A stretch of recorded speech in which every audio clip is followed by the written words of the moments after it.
Hello everyone, I am the Feline Techie, and today I have some new things.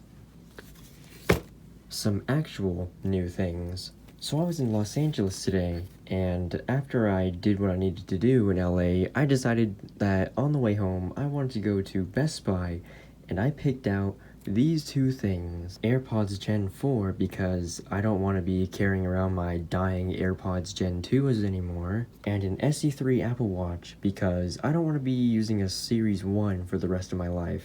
Let's start with the AirPods first.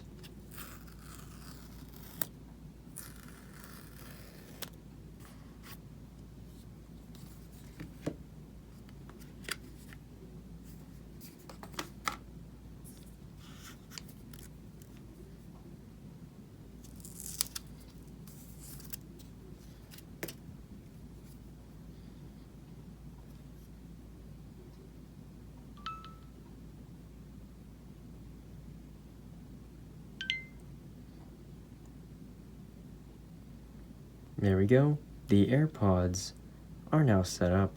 Now, let's continue with the Apple Watch.